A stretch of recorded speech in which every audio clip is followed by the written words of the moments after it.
Facebook, YouTube, we are live. Instagram, we are live on all three platforms. Good morning. Certainly a very special happy Easter to so many folks today. You know, Easter haïtien, l'église. Though it's a very special time, obviously. So I want to, thank you guys who are. Y'all should be, low key, y'all should be in church. Y'all shouldn't be on here right now. But I'm not judging. I'm not judging you, right? And of course, COVID, you can't necessarily be in church, but there's church streams happening right now, So thank you. No judgment, right? Haiti Biz News Show, of course. We're here. We're talking about what's going on in Haiti from an economic perspective, from a perspective of common sense. No tripotai. Right. We try to avoid the zin and the politics. We stick to the facts as much as possible. But of course, we have real conversations, and everyone who is watching is more than welcome to send a message out. Everything is read live on air. Of course, the much more qualitative episodes are the ones where folks are contributing to the conversation. You don't have to agree with me, right? Feel free and voice your perspective, right? It's a co-hosted show with everybody who's watching is more than welcome to weigh in. Everyone has a perspective, right or wrong. Perspective's right, but it's a perspective nonetheless, and certainly we can engage with it, right? Lots to talk about today, and we're going to get into it, all right? And of course, for those who are coming in late, as always, you can always catch this every Sunday at 11 a.m., right? For those who may be watching after the fact. 11 a.m. Sundays, we try to be here on time, and past few weeks, I've been pretty darn good with the timing. It's usually 11 a.m. ish, to be quite honest with you. But 11 a.m. Sundays weekly, we try to be on here to discuss, right? Of course, we had a recent episode we dropped, YouTube Seejeanty, where we visited really the past few, it was more than 3 Anu Palais, because I really talked about the beginning set of Anu Palais that we had where I was just laying out some real interesting topics. And I'm actually going to get back to that, given some of the things I'm working on now, where I was giving one-on-ones on political instability. I was giving you one-on-ones on what it means to do business in the country when you have electricity issues, what it means to do business in the country where you're a diaspora and don't know anything about the environment and the country as a whole. Basically, my experiences, distilled, infused with the experiences of people I've spoke to. Anu Palais, that playlist is still on my channel, YouTube Seejeanty. But then I, talked about my top 3, because the Anu Palais, they transitioned to something where it was more about getting perspectives of others who are doing business in the country, doing activity in the country. And so I brought in the knowledge base of these other very influential people doing some great work in the country and in Haiti. And so I gave you the top 3, just to let you guys know what they were. Daniel Jean-Louis, Daniel and Karine Fonbois. And the last Anu Palais that I had to share was with Monsieur Villebois, that guy who runs Montcel Farm Ranch, right? And the incredible work he's doing. And in fact, one of my most viewed episodes is the Montcel episode, where we're going around and showing the work he's doing. And then my second, one of my most, in the top 5, is the interview I had with him. And it's over an hour in Creole, right? No less. Of course, we had the subtitles, and honestly, one of my favorite. I've rewatched that myself several times, just because it's, the work he's doing and the way he explains it. It's just fantastic. And so those are my top 3 episodes. And so if you haven't seen those yet, go watch them in full. But you can always watch the recap that I created for you guys. And so Anu Palais, by the way, the direction is going to go back to the original concept, which is just me really giving out, very specific guidelines that I know people are asking me in my DMs and in my email. I'm going to go back to that starting this year. But because of the fact that now that I have the podcast is going to really become the place where, where I'm getting folks who are doing different things to talk about their experiences and share it with folks who are inclined to know. And the podcast is interesting because I'm not necessarily going to be because my policies are pretty restrictive to business people. That's really all I want on New Palette. People who are doing something in business or production or something that's going to impact the economic condition of Haiti. Where the podcast is going to be a little more open. We're going to have folks from, all walks of life. The only restriction is, honestly, you have an exposure, a background, a base in the diaspora, right? And then you've come back and engaged, right? And so that's going to be what the podcast is going to be more sort of streamlined on, allowing the Anu Palais to be back to what it used to be, which is me giving you very real actionable guides that you can act on to maximize your chance of success. As always, I'm not here to convince you to move to Haiti because it's a difficult place to do business here. But if you do decide to do it, I'm here to make sure that you maximize your chance of being successful, right? So again, that's the YouTube Seejeanty. If you haven't seen that episode, go check it out. It's in the links and comments below if you're watching on YouTube and Instagram. And of course, the podcast just talked about it. We had a brand new episode. We had Junior JB. He came on, an old associate of mine who is doing some great work. Well, he's living in OCOP, right? And also working as a digital nomad. He's the one that actually inspired me to get into the digital nomad lane. And he came on and really gave some really great perspectives. I know everyone who came on, who listened, they all said they really appreciated that episode. And he really gave a guide not only why he chose OCOP versus Port-au-Prince, right? And that's one of the reasons why I wanted one of our first guests not to be Port-au-Prince, because there is this, everyone, one of the biggest criticisms I get is I do too much Port-au-Prince episodes. Everything's Port-au-Prince. I hear you, which is why I made a point to make sure one of our first guests is someone who actually lives in OCOP, and he gave a breakdown of why he chose OCOP versus anywhere else in the country, and of course then he talked about digital nomad and his internet connectivity and electricity issues and how he went about that, and actually how do you get a digital nomad? One of the things people ask me, Chris, I love to move back to Haiti, but I like to get a stable income. I usually tell them, hey, think about getting a remote job, right? So you can get you can be making your American income while still living in Haiti, right? And he gave that detailed, like, here's some websites and here's some professions and here's some different things you can do. And so again, if you haven't watched that episode yet, you want to go ahead and it's in my bio below, but I'll drop it here in the chat for you guys. Let's see here. Where's my chat at? Okay, there it is. All right. Boom.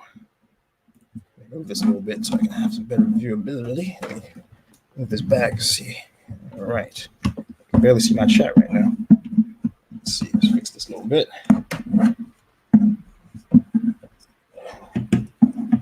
There we go. That works. Boom. That works.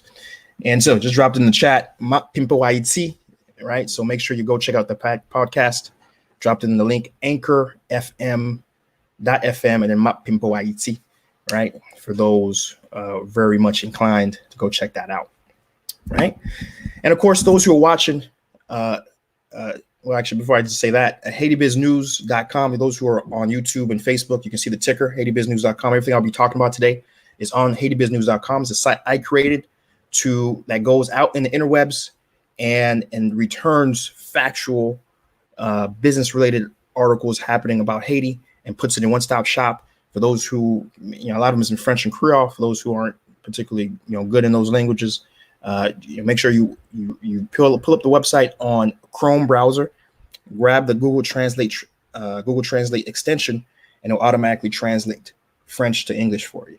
Okay, but HaitiBizNews.com, and of course you'll see I got the Cash App down there, and I put that down because a lot of folks are just always hitting me up. Chris, love what you're doing. Always want to contribute to the movement, and want to show appreciation So I reneged, decided to finally put my Cash App up there for those who are inclined. And also I want to do a special shout out to Stephen Pierre, Samuel Toussaint. Those two guys donated. It doesn't matter how much you donate, but if you donate, I do appreciate you, because you didn't have to do that. You're working hard for your money, especially times right now, being a lot of uncertainty. So those who donate, I salute you, and I will shout you out. If you don't want to be shot out, let me know. Send me a message, but if you don't tell me that you don't want to be shot out, I'm gonna shout you out, because I do want to appreciate the gesture to you guys. So Stephen Pierre and Samuel Toussaint, shout out. Thank you very much for the donations you guys provided. Right. And of course, share the stream. For those who are coming in, I'm seeing folks come in now on the IG, on Facebook. Share the stream, right? And the quality of the conversation improves the more folks who are here, right? So share the stream. I'll read all comments on air, right? So don't be shy. Drop a comment. It will be read. So share the stream. Share it on your Facebook. Share it on your YouTube. Share it in your WhatsApp groups. Share it in the Haiti, like Haitians in Florida and Haitians in New York and all that. Share them in the group. Share them. Do a what do you call that stuff on Facebook? A watch party. Do a watch party. Invite some friends. Again, the more folks we have in here, we get the ROI, return on information. Very important, especially for Haiti, where so much of us in country, out country are just not in the know, not staying, keeping their knowledge information fresh, right? So let's take a look to see who's coming in, who's come in. Let's take a look at IG really quick. We got Tiffy Caribe. Hello. Good morning. We got La Belle Beau Cote. Hello. We got Let's Park 87. What is up? Right. What is up? We got the Crazy Creps. Yo, what's up? Good to see you. We got Vice President Patrice Bayard. Always humbled to have you in the live, my brother. Always humble. Again, I can never stop speaking well of Access Haiti. If you guys are considering a internet service in the country, Access Haiti is pretty darn good. Of course, caveat, Haiti is a mountainous country. Some places are a little trickier than others, but I can tell you, in terms of customer service, you're not going to find anything better than Access Haiti. So Patrice Bayard, thanks for coming in. Patrice reads, says, no breaks for this guy. It's work. You already know. Easter is just a day on the calendar. Of course, I do a little prayer, thank God, and keep it moving. And then we have Iminas. Hello, good to see you. And then, of course, Larry, good to see you. And Larry Natale, always a pleasure to see you guys. My regulars, good to see you guys. And then let's on Facebook and YouTube, we have Happy Easter, Wesley. Definitely happy to have. Is that the Wesley I know? That's the Wesley I know. Definitely good to see you. If it's not the Wesley I know, then first time seeing you. Good to have you in there. Natalie Lexendor, good morning. Neg Maon, happy Easter. We got Evely Alexis. As you say, all roads leads to politics. As a former ambassador for the AU to the United States. Okay. That's you live in Haiti long enough. You don't have to be ambassador. See, that is a fact. That is a factual statement. Evil Alexis, no, actually read that already. Black 260Z, good morning. Good to see you again, man. Good to see you. We got Jacques George. Good morning. Happy Easter back to you. Richard S., my regular. Good to see you, man. Happy Easter. We have Wellington Joseph. Good to see you, Wellington. Happy to have you in the chat, man. I hope to do something very soon with Wellington. Again, Wellington is a guy doing some really interesting stuff, by the way, folks. Wellington, feel free, drop your Facebook page in the chat. He's similar to me. He's doing a lot of stuff engaging in entrepreneurship and interviewing Haitian nationals specifically with a lot of the stuff that they have going on. And it's in Creole, but still, I got to salute anyone who's trying to add to the ROI ecosystem, and Wellington is doing that. So feel free, Wellington, drop your page. Let's see if we can get you a couple follows. You're doing some great work, man. Love to make sure you're supported out here in these streets, right? Mark Joseph, my co-host, Mark Joseph. Good to see you, Mark. Good to have you in the chat. Right. Keep up the work. Happy Resurrection Sunday. Absolutely. I'm surprised. I'm sure you're going to be doing a sermon somewhere at some point this morning. Look forward to seeing that, Mark, and of course, Mark Antoine, co-host of my People Haiti. And if you want to learn a little more about Mark, check out that first episode. We went into the detail of both our backgrounds. So Mark has a very interesting story as a Philly guy from Philly. So we got Makandel. Good morning. All right. Good morning. Good to see you. And there we go. Wellington just shared his. I'll keep that up there for a little bit so you guys can go ahead and rush over there and give him a follow and go check out some of his content. All right. So yes, lots to talk about today. And we'll do a quick rundown of some of the headlines.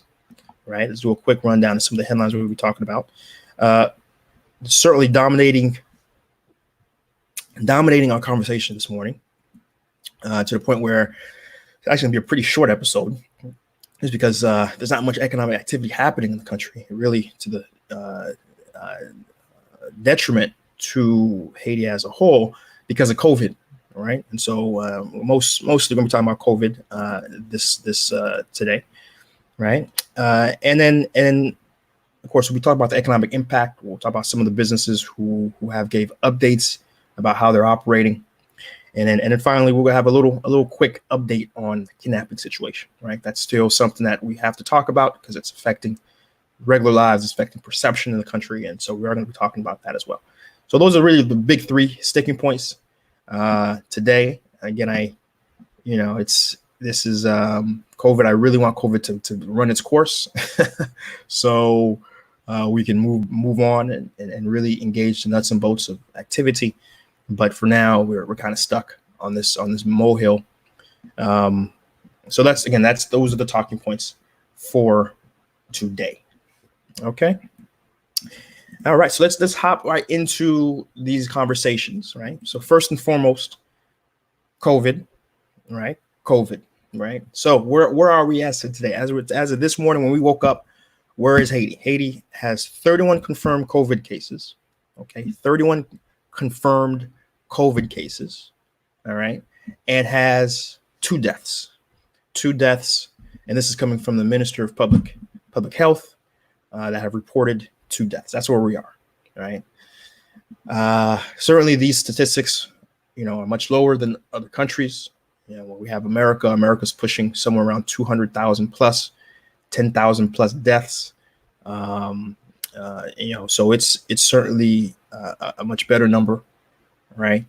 But for example, the DR, the DR is our most straightforward comparable, right? We have 2,400 positive cases, right? And we have 118 deaths, right? 118 deaths, and that's Dominican Republic.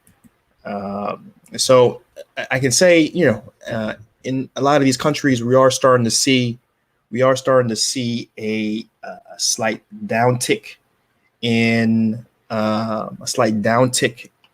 the amount of people going to the hospital, though the death rates are still going up.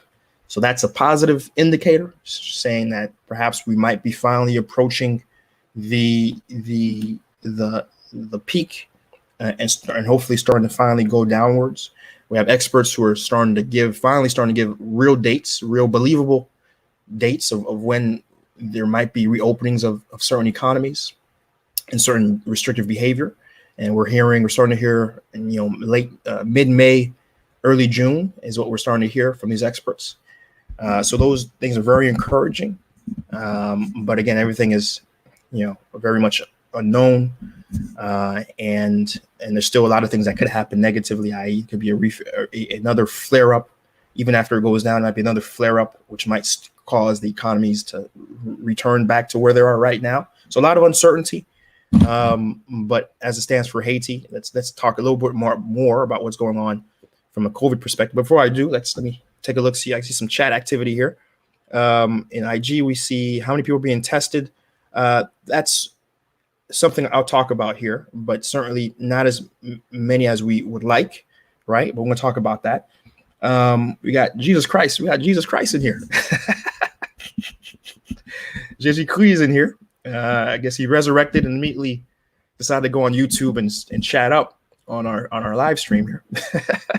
But out of proper respect, I'm gonna call you Jesus Christ. Okay, so Jesus Christ is saying, is there a future for Haiti? I like to think so. Otherwise, there's not much point for me to be on here. I think a lot of us are here because we believe that, and we know that, and ultimately the future of anything is dependent upon our activity. It's dependent on our position and what we can do, right? Patrice Bayard, okay, back. Patrice jumped from the IG again. Definitely happy to have you, Patrice. Always humbled to have you in here, for sure. And Patrice is conversating with Jesus. Yeah, right. So good to have that conversation going on there. So let's move on with the new stories. So we have some private hospitals that are announced protest closures, due to, I think last week we did talk about that. We did talk about how we have some private, at least one large hospital in particular had announced that they were going to close because they, were operating. They had a positive COVID case, and they were going to close because the government had not engaged with them concerning PPE, right? Getting some protective equipment for their people, right?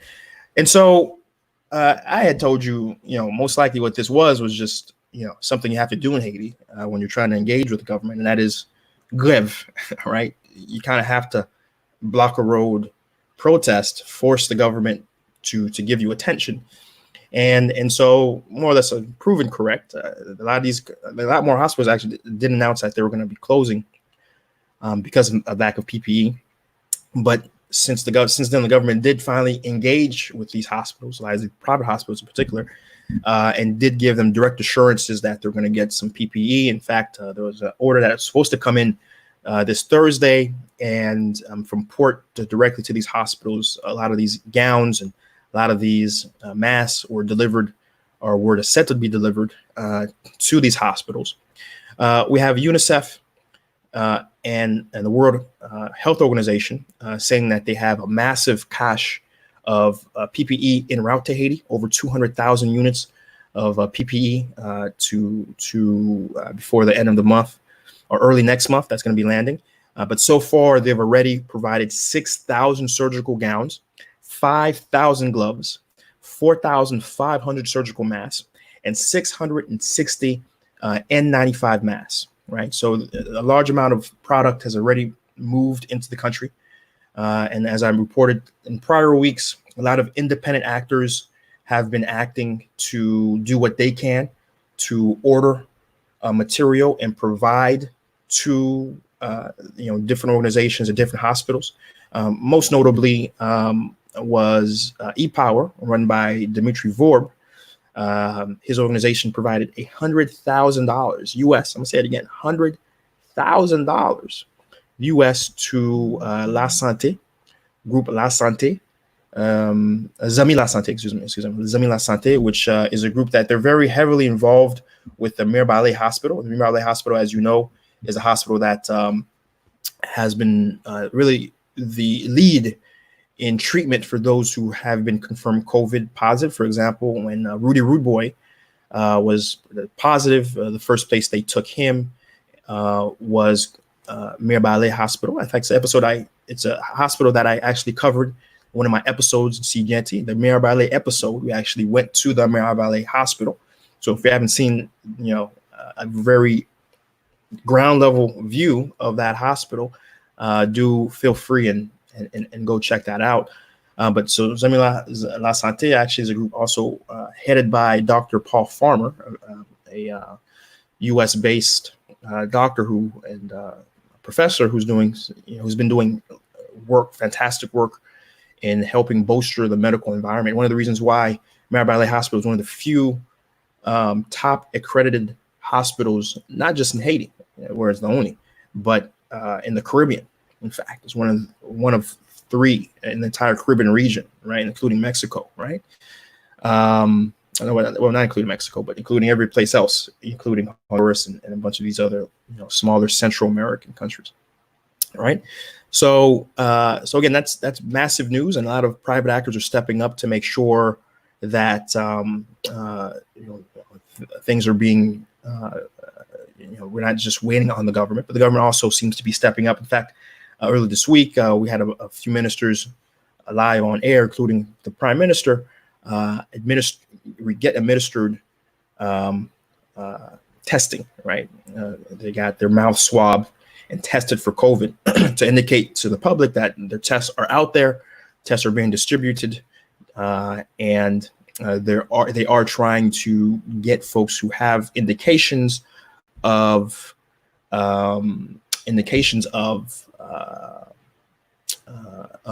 being infected to be properly tested, right? And so all good news, all positive news, but of course, Haiti is not unique in its situation of being under provided for PPE. Again, when you have America, in Italy and first world countries struggling to get product, PPE, equipment, Haiti is no different. But Haiti has been stepping up. I know, for example, a large pharmaceutical in Haiti, and it looked like Pharmatrix. But last episode I did talk about there was 2 companies, Pharmatrix, and also I'll get the name for you guys right now. Pharmatrix and 4C Laboratories. Pharmatrix and 4C Laboratories. And I think from what I saw, it was 4C Laboratories. They completed a round of production of hand sanitizer, right? And as we talked about, getting domestic production of these very important, products being done domestically is very important, right? As I opened up last episode, national production is something Haiti desperately needs. And in particular, in times of crisis, a lot of countries are realizing that, having dependencies on a global supply chain for critically medical products is a massive issue for national security. And Haiti, those who lived here, we realized that for a long time, even though the government has not acted on it, that it's hard to say you're a independent, self-sufficient country if almost everything you use to live, food in particular, is being imported in, especially when you have the capacity, the land to potentially produce it yourself, right? And so there's been a massive amount of production for hand sanitizer, and so that's also great and positive news that we're happy to report on, right? So in different parts of Haiti, there's been different things being done, right? So we have Haiti, of course, that's under this travel advisory where folks aren't allowed to come in per the Haitian government. But there's certain parts of the country that are taking a step further, right? For example, Atibonite, they're building quarantine centers across the commune. And of course, this is a place, these are going to be places to house COVID affected people, right? So they're working on that. And of course, they're stocking medicine and different things to help facilitate treatment, right? In particular, the officials in the Sud Department, in the South Department, Okai, where Okai is situated, they've shut down all roads into the department, right? Oh, so if you're in Haiti right now and you're trying to get into the South Department, right?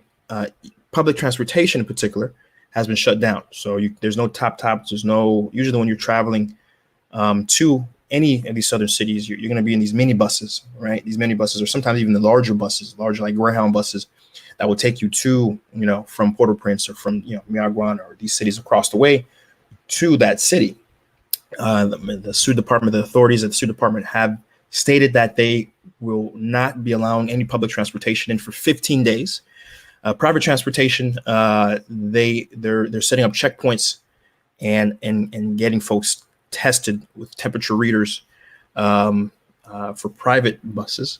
But for public, there is a 15-day hold. And Okai isn't unique in this. The city of Jeremy has taken a step further. Seejeanty is in the Gandas department, and they've totally shut down in and out. Right, they've put their entire city on quarantine in the city of Seejeanty, and you are not allowed in. And this is an indefinite order. There is no set end date, right? And so that's, very extreme measures, in particular, since there's the majority of cases of COVID, positive cases, not even deaths, positive cases have been in the Port-au-Prince area, with a handful around in the provinces. But I can certainly understand, given the lack of infrastructure, that leaders are stepping up, mayors and different senators and those in leadership positions to enforce and direct, to say we're going to not allow the potential spread and the zero infrastructure that we have to affect the larger population. So I certainly can understand these actions. From an economist perspective, I don't like them, right? But given that the country itself is already on lockdown, the additional lockdown of certain areas. So my point is, damage has already been done. the fact that the country's in lockdown, the fact that I'm unable myself to get back into my country, that tells you like damage is already being done from that perspective. So I think any additional steps are actually in favor of, or is actually in the best interest of public health, right? And so I'm okay with that from that perspective, right? And the last bit of news related to well, actually, let me pause on that. I see a lot of chatter in the chat, so let's go and take a look, see what folks are saying. Let's scroll up and see what lots of conversation going on in chat today. All right, good to see. Some conversations between Patrice and Jesus Christ. I've got Jean Rodel Michelle saying, hell yeah, there is a future for Haiti. That certainly we all have a responsibility to do our parts. And of course, I'm certainly doing what I can, right? Given the fact I reside there, I invest there, I have several businesses there. I'm certainly doing my part. So one of my first questions when I hear folks with very pessimistic attitudes, the question I always ask is, all right, cool. Cool. I don't disagree with you. What are you doing about it? Right. Because it's very easy to be a Monday morning quarterback and sit on the sidelines and just critique. But at the end of the day, things change only with action. Right. And if you're waiting for other people to act right or engage, you are actually part of the problem to why Haiti is where it's at. Right. Because if you see there's a problem, and you're sitting and you're not trying to engage and do anything about it, right? There is, what's the Makobono, as Seejeanty, Makobono, right? Got Patrice following up saying, my father, rest in peace, used to call it internal fortitude. Absolutely. I second that. Jesus goes, a diaspora. I think we need to invest more in Haiti and create jobs for our people. Certainly. That is certainly the whole point of everything we do here on Haiti Biz News and Seejeanty. Richard follows up, says, we need to educate ourselves. A pocket full of money with no strategy is worth the same as nothing. There's plenty of money in Haiti. It's just not in the right places. Certainly, no disagreement there. Damani Sanbag, hey, good to see you. Good to see you, Dama. As always, Damani, I always like to shout Damani out when I see him. Guy doing some great work on his social media. He's very engaged in Congo. Also a American-based fella such as us, but then decided to re-engage of the country of his heritage. And I like to say he's the Congo version of me. So if you want to be engaged with what's going on in Africa, do make it a point and check out Damani Samba and some of his content and what he has going on. William Pierre, good to see you. Why are we? Next time I'm deducting a grade from you, William. Good to see you, William. Patrice follows up, says we need leadership. We need leadership teachers, motivational speakers, guidance, counselors at every level, better than private schools. And what's funny, like that Patrice wrote that, because I just finished up a section in my book, 101 Ways to Make Money in Haiti. And one of the items that I talk about in length is the industry of personal development, right? Which is something that's very much mature here in the States, in the West, but certainly there isn't much of that in Haiti.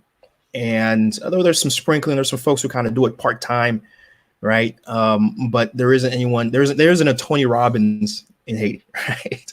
You see what I'm saying? Like there isn't anyone who really just specializes in producing content on all fronts, focus exclusively on developing the mindset and developing ultimately the knowledge capacity of folks, right? And so we talk about that in the book. That's again one of many things that are talked about in the book. And of course, we provided real actionable guides to how you can potentially get into that domain. We give niche ideas in terms of what things you can specialize in. For example, women empowerment, right? It's certainly one that has a large return on effort, right? Is one thing we talk about in the book. And of course, who you should structure your program with, right? How to structure it. We talk about all that in that chapter. So again, the book's being worked on, right? Still chipping away. And Patrice just brought up, since I just recently finished that section of the book, that I mentioned that's one of the ideas that is in that book. So for when I officially drop it, now a little preview. Got Jesus following up saying, if we could build 2 or 3 skyscrapers in Haiti, it would change the face of the country.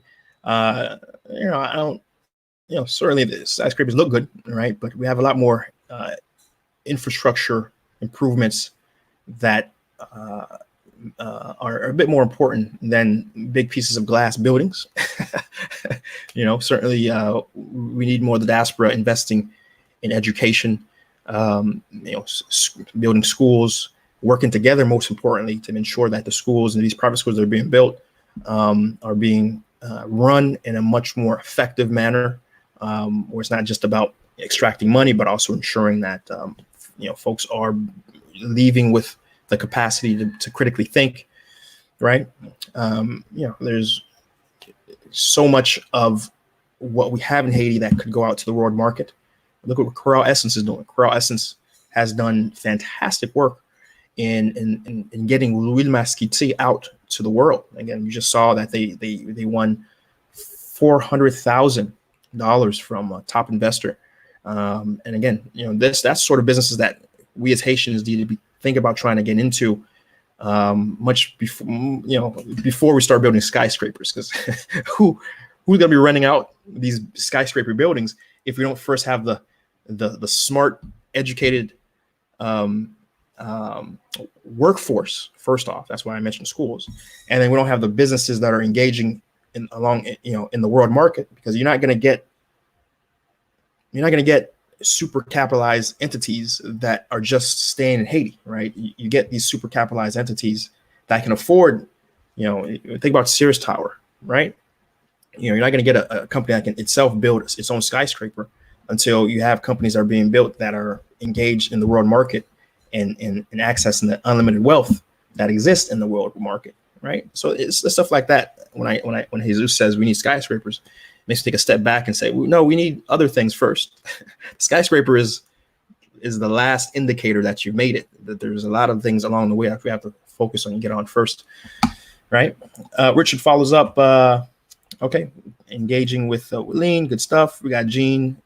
Certainly need better infrastructure. I agree with you. From Jean Rodel. Jesus says, appreciates what I'm doing on Haiti and watches the video. Okay, thank you, Jesus. Appreciate it. Thank you. I hope you subscribe, of course. MA LOL says, love the show. I think first time I'm seeing a Ma LOL. So certainly happy to see you in the chat. Hope to see you again, Ma. Jesus certainly says we need more security in Haiti. I agree. Damini Samba says, how many confined cases are there in Haiti? I did mention that in the top of the broadcast. There's 31 cases of confirmed in Haiti and 2 confirmed cases of death. And this is coming from the Ministry of Public Health. So 31 cases in Haiti and 2 deaths. We got Jean Rodel follows up, but security is certainly a major concern.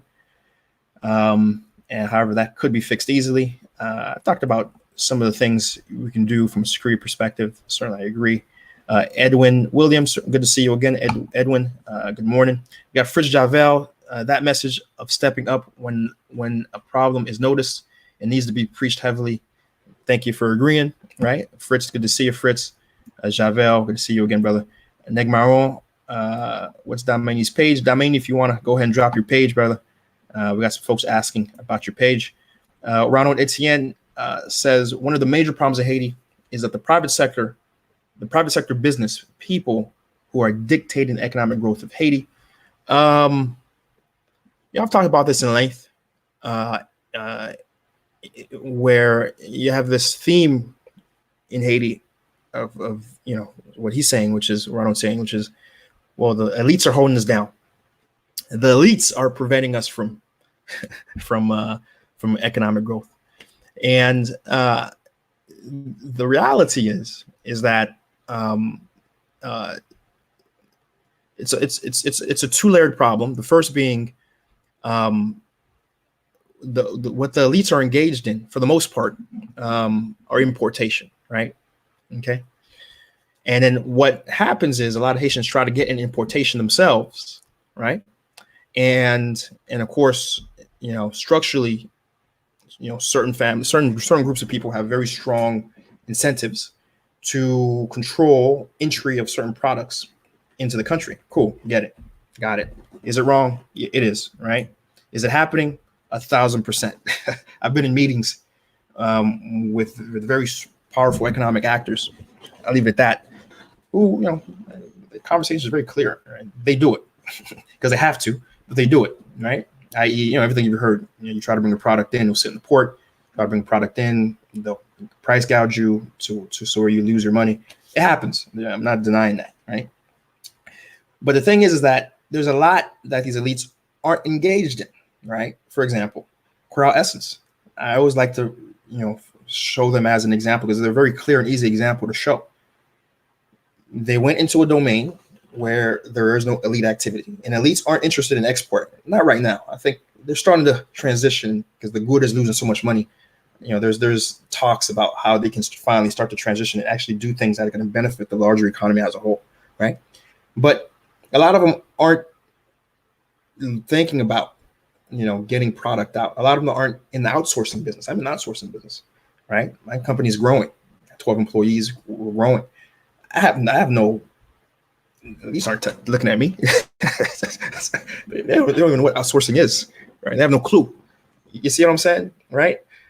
So what my point is that there's things you can get into that there is no elite competition that has no effect on you, the individual, right? You, the individual, you can run your business and grow a very successful enterprise, right? And never get into the very anti-competitive nature of some industries that exist in the country. I'll give an example. I had someone who reached out to me by email a few days ago, asked me, hey, Seejeanty, Chris, hey, I'm looking to get into transportation. I want to bring a big old bus and I want to, start a transportation company. And I told him straight up, I said, as politely as I could, I told the guy, listen, it's a very competitive industry. And I would advise you to not, if you really want to get into it, this is what I'll tell you to do. Bring a bus in and sell the bus, right? Get into the business of selling buses, not necessarily running the buses, right? Because, there's a lot of stories that have happened where folks who have gotten the transportation, they wake up and they find their whole lot of buses burnt because it's a very competitive industry run by very few select actors. And rather than compete with you on price, it's a very low margin industry in the first place, meaning as soon as you get into it, you're taking out of someone else's pocket. They'll rather just burn your truck, right? So there's real stories and real impacts. Again, we're not talking naivety. A lot of folks come into Seejeanty and the first thing, oh, this guy's naive. He doesn't know what he's talking about. You must not follow me long enough. I don't hide nothing. I'm do exactly what Haiti. You understand? I'm not here to lie or hide anything about what Haiti is. But instead, I'm here to tell you, here's what you could do to maximize your chance of being successful. I'm in Haiti. I don't want to, I want to toot my own horn, but I'm doing well enough, right? And there's certain things you could do yourself. And I bring a lot of people who've also come in to Haiti and are also doing well themselves, but they do it in a way that doesn't engage into the very strong anti-competitive actors who exist in the market. And again, right now, no one is thinking export.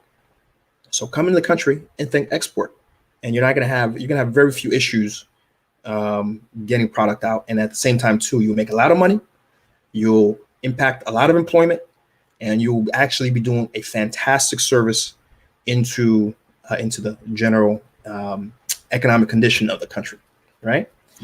So, but anyways, Ronald, I can make a whole episode on that. And I only gave you a small sprinkling of how I could have answered that. I could easily spend 1 hour talking about that. But the short answer is, pagade, don't pay attention to these elites that are so easy to blame. Focus on what you can do, your niche, and do it the right way. And the doing it the right way honestly involves, don't focus on import-based business. Focus on something that can export out to the international market, because the international market is infinite, right? It's infinite, even though we are seeing COVID and a world crisis going on. But in most cases, minus a massive pandemic, the world economy is unlimited. So focus on what you can do to bring Haitian products and Haitian goods and Haitian people, the mindset capital, to the international market, and you'll be all right. And there's no elite that's going to affect you or do it or break down your business idea. Edwin follows up. Skyscraper is the last thing we should be thinking about.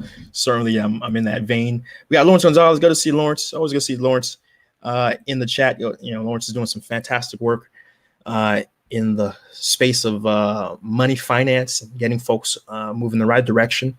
He dropped some very interesting great content on his IG through his stories. And then I think really recently I seen Lawrence moving into holding live streams on Haitian American and his channel, where he's having one-on-one conversations through Zoom in terms of providing real guides to get folks out of debt and out of the situations they're in. I can tell you right now, given that there's a lot of people hurting financially, given COVID, I think it's even more important to follow guys like Lawrence, to get to stay financially afloat. So Lawrence, feel free, if you're still in the chat here, feel free to drop your page or drop your I know your IG. Your IG is GQ_accountant, right? I'll drop that in the chat for folks. Feel free, follow, give Lawrence a follow. You will appreciate. Did I mess up? I think I meant to do underscore. I hope I did underscore GQ accountant. Am I spelling that right? How do you spell accountant? You guys get it. You guys get it. Let me see. How you spell accountant? AC. My brain. I haven't had enough coffee this morning, guys. I haven't got enough coffee. Is that how you spell it? Okay, there it is. Yeah, GQ accountant. All right, there we go. So go give Lawrence a follow. But yeah, Lawrence says definitely need skyscrapers in a hurricane zone. It's expensive. Envisioning organic agriculture can work. Pushing in renewable energy. I agree. There's a lot other things we could focus on. Skyscrapers is the very last thing, honestly. So I certainly agree with you. Evel Alexis says the point you shouldn't fall back on is how expensive it is to do in Haiti.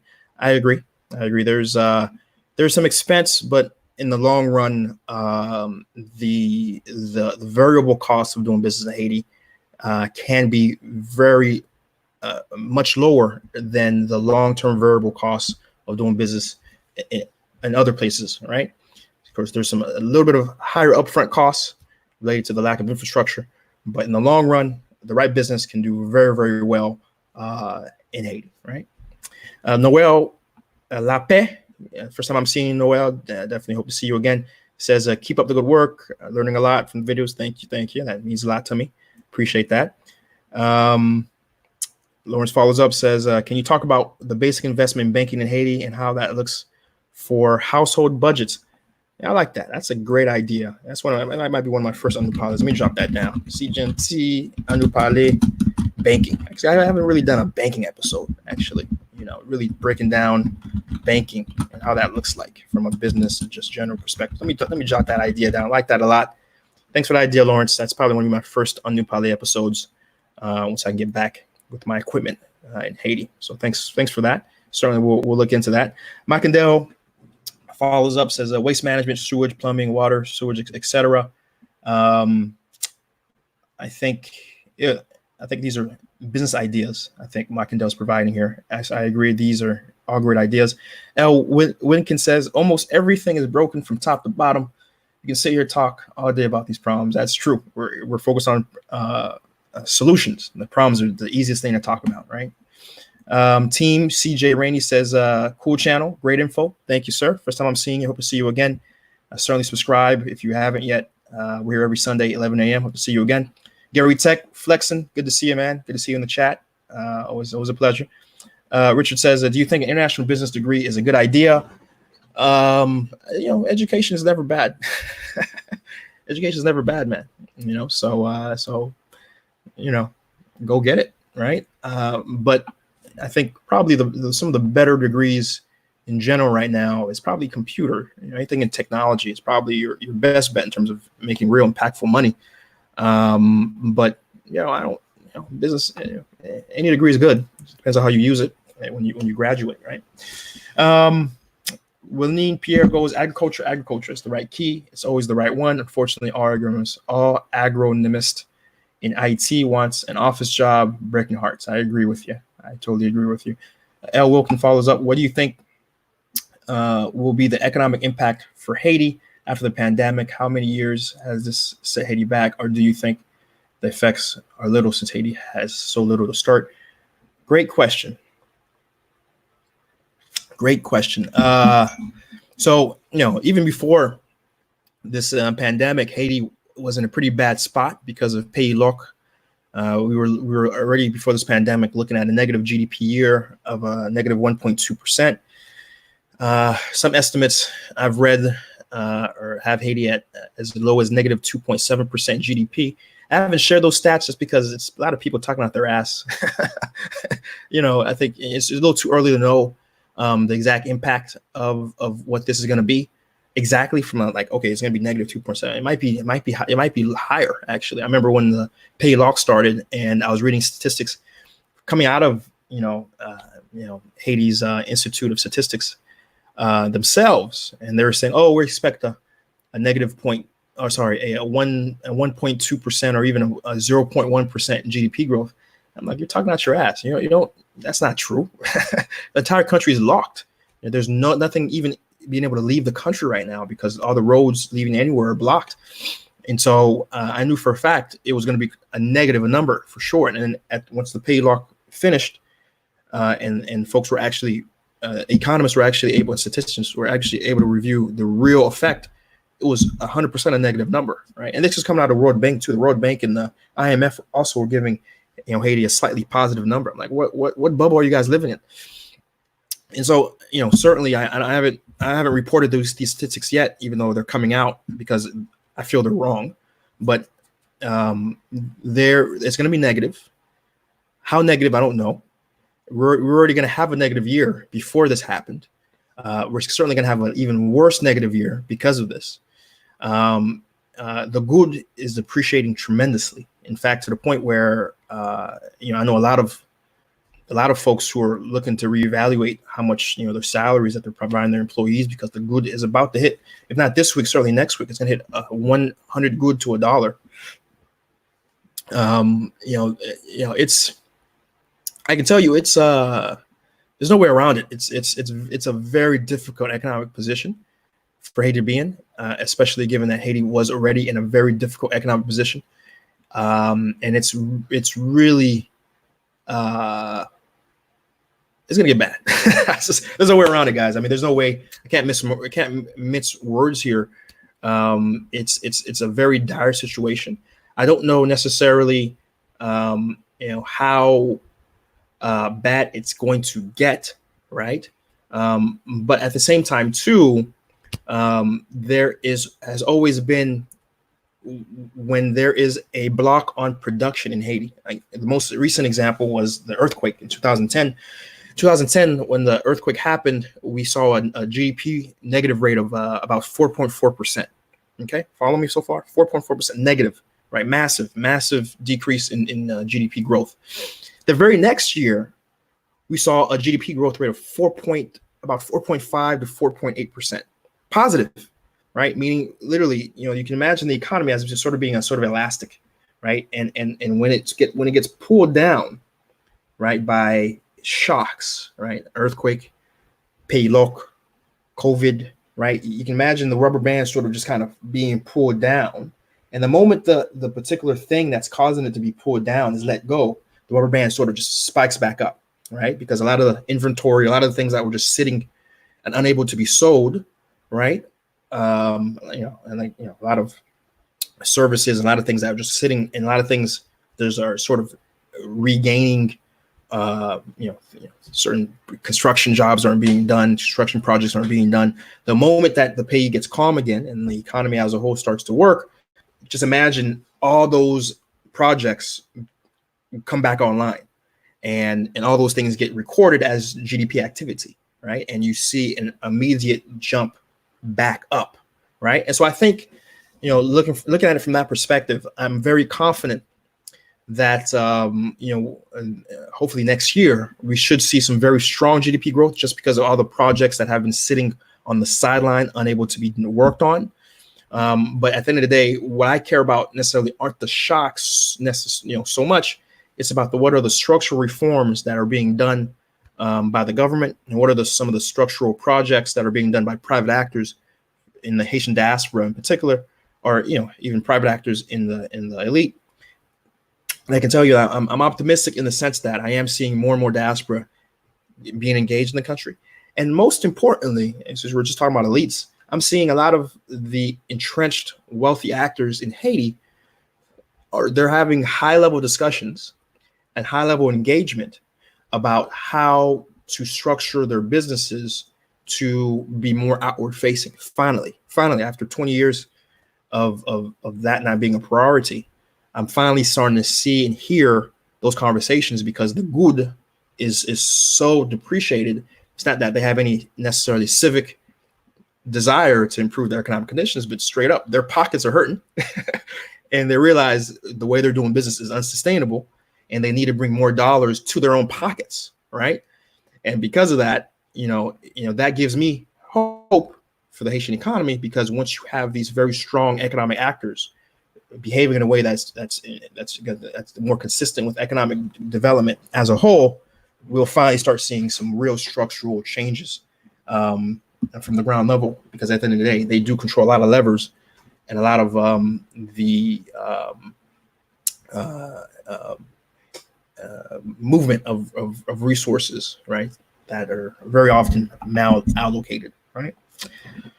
So yeah, great questions, El Wiccan. Appreciate that. Right. Hope I answered your question. I feel right. I mean, the short answer is immediately there's not going to be a lot of positive, but I'm still very optimistic for the medium and long term growth of Haiti because of the things I just mentioned. Right.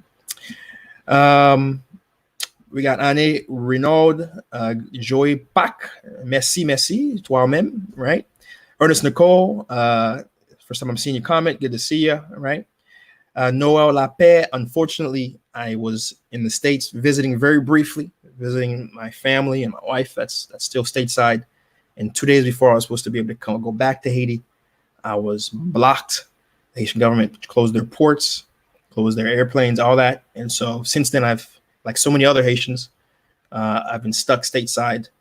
But believe me, the moment I can get back on a plane, the very first plane, I will be back on Haiti. Believe me, right? Alfred, good morning. Good to see you. We got Code Creator as diaspora engineering student. What could I contribute to Haiti in the medium long term? I was thinking renewable energy and waste management. The way you can contribute as a diaspora student, my brother or sister, is to finish your education, do very well with your degree. I mean, get a good GPA, go to a very engineering. So I'm not sure if you're in your master's yet, but get your master's at a very good school as well. Transfer to a school, a top elite school for engineering. Get a good job in engineering, right? Make a lot of money. Invest your money very well. Invest in the stock market. Invest in the 401k. Invest in projects in America. work with other diaspora, Haitian diaspora in America, right, or wherever you may be, and get a culture of working together, right, and do all this stateside, right, and then once you're about 30, 40 years old, you've built a lot of wealth, okay, you've have a group of people you're used to work with you, who trust you, right?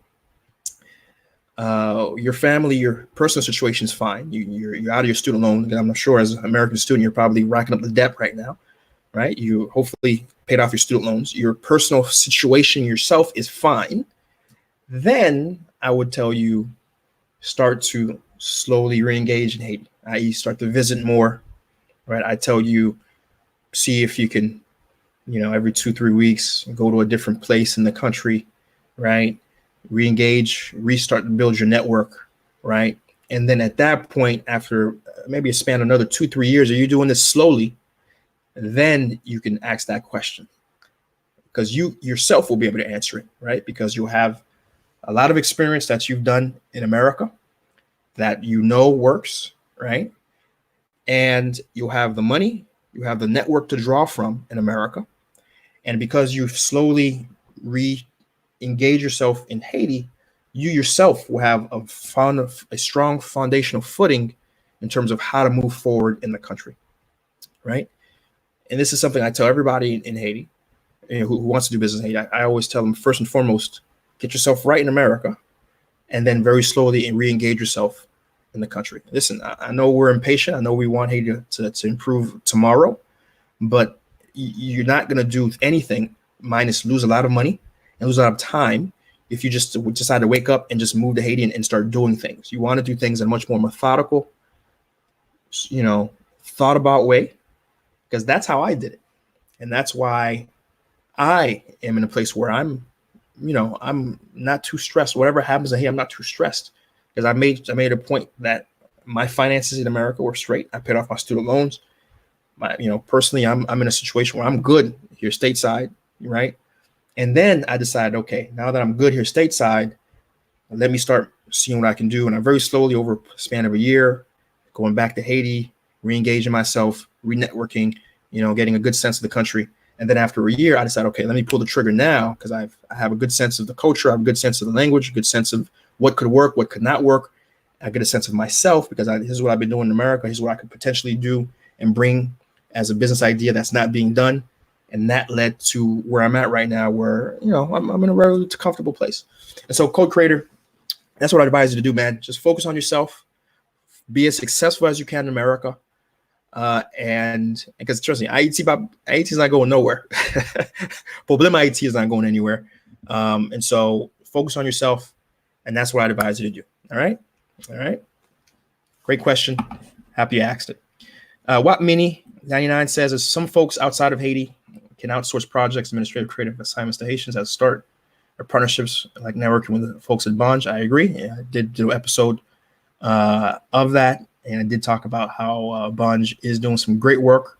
So do consider them if as a first place to go and first place to get started if you're looking to do some good work. We got Ernest Nicole saying, when you think when the airports, when Haiti is accepting flights in their country, I'll be the first plane back, man. Will Pierre says, I'm optimistic. There's more positive things who could come out of this situation than we think. People who have to think wise and not only wait for the government, especially from the diaspora. I certainly agree with you. And Evan follows up and says, what has changed since King Moise been ruling by decree? We elaborate on how expensive it is to start a business compared to DR. So the second part, we've talked about this many times here. To start a incorporated business in Haiti, it will cost you about upwards of near $4,000. That's $4,000 US, and it can take you as long as 3 to 4 months at best. It's taken some people 6 months to a year to get incorporated, right? In DR, to get an incorporated business, it takes 1 day and $100. So that's your answer. Now, that said, there's other business types you could create in Haiti that could be a lot less money. For example, you can form a partnership, or you can form what's in effect a sole proprietorship, which takes a lot less money. It can, and it can take a lot less time, a month at most. And I've talked about that in one of my Anu Palais, by the way, the video entitled "It Took Me 2 Years to Register My Business." So if you want a more detailed conversation on that and different businesses that exist in the country, business types, legal entities that exist, and different ways you can register your business, register entity with a lot less money. For example, sole proprietorship. The price can vary between $100 to $200, honestly, to get that done through a lawyer, right? So do go check out that video. It's on my New Palais series, right? And as the other question that asked me about what has changed, nothing much has changed, minus the fact that the government is running the electricity grid wholesale now, to the chagrin of a lot of people who have a lot worse service. Since the government has taken it over. Beyond that, there just hasn't much activity, in particular since his administration has been focused on COVID. There hasn't been, I'm sure, a lot of the programs that he was trying to do. I know one thing he was trying to do for sure was try to push a constitutional change to allow the executive branch to have a little bit more power, i.e., specifically, he was trying to push a new amendment to the Constitution that basically said that if he were to do a decree, if the legislator didn't vote to shoot that decree down, it would have the same effect as law, right? Which is really the big thing he was trying to push for. In addition to other structural things such as not have to hold elections every 2 to 3 years, rather than just having a easy every 5 years elections are being held. But all those things have been tabled and shelved because of COVID, right? So to answer your question, King Moise hasn't been able to do much because the focus has been on COVID. So I guess we'll see ultimately once COVID resolves itself, what King Moise gets back to trying to do, right? Great question, Evan. Appreciate that. Edwin follows up, says there's a solid plan. That's literally what I tell people as well. It starts with a plan, but make sure your foundation is solid first. Absolutely. Philly Dom follows up. Appreciate your content. Haitian news information keeps you on point. Thank you for those positive words. Appreciate that, Philly. So let's keep moving forward. Lots of comments today. I appreciate it. I thought today was going to be a very quick episode, but so many great quality comments in the chats today. I certainly appreciate it. So let's jump back on the news stories. So the final piece of COVID related to the 20,000 food kits being delivered across 10 departments in Haiti. We had 20,000 food kits delivered in the 10 departments of Haiti by FAES, which is FAES, which is the social service arm of the Haitian government. And these food kits had rice and cooking oil and beans and farine. Basically, farine is what is the farine? Help me out here. Farine is what is farine? Farine is somebody help me out in the chat here. Farine is what's that? You make dough with it, right? Somebody throw me a lifeline. I got lots of people here. Flour, thank you. John, a total blank on that. Flour is in that. Flour's in there, and a few other very staple, necessary products for folks to be able to cook their food there. So that's what's in the food kits. In addition, the FAES is working with several restaurants across the country. In the city, for example, there's a restaurant in Boudon, restaurant in Carapivet, restaurant Petit Rivier in Atibonite that folks are able to buy, cooked plates of food for as low as 10 goud a plate, which is basically free, right? 10 goud is like less than a penny. a plate, which is very much needed. So that's good to know. We do have those activities going on in the country, and a lot of resources are trying to be put, out into the general population as a whole, right? And so there are some stories related to deportation that we have to talk about, and in particular, there's in DR, there's some Haitians that are themselves deciding to move to to move out of DR, given what's going on. And of course, the DR are still actively deporting Haitians. The problem is that once they get to the border, there isn't much in terms of being done to screen these people. There's a handful of people who do get screened with temperature guns, but a lot of these folks, since the border is technically and officially closed, right? No one really is being able allowed in, but you can't really keep a mass of Haitians from going back into another country. So a few of these folks are being screened with temperature guns, but we know already that doesn't, because you can be asymptomatic, right, and not show any signs of yet still be able to spread COVID to people. In addition, there's a lot, folks who know the Haitian border between DR is very, very porous, and there's no fencing or anything. It's just literally, a lot of it's demarcated by a little river, are just trees. Oh, there's trees. That must be DR, right? And so there is a lot of Haitians who are just crossing over from DR, and the overall impact of is very concerning, right? Where we haven't had necessarily any cases where remote places have gotten COVID, at least reported anyways, but the concern and the real fact that it could happen and could spread very quickly because of that, it's real, right? Especially given that DR has so many more cases than Haiti. And as we know, as we're seeing in America, where we see minorities, African Americans, brown folks, and they're the ones who are dying wholesale and being affected in much larger percentages because of the fact that they're underinsured, the fact that they're working in jobs that expose them to the public a lot more. They're in jobs that often don't have benefits.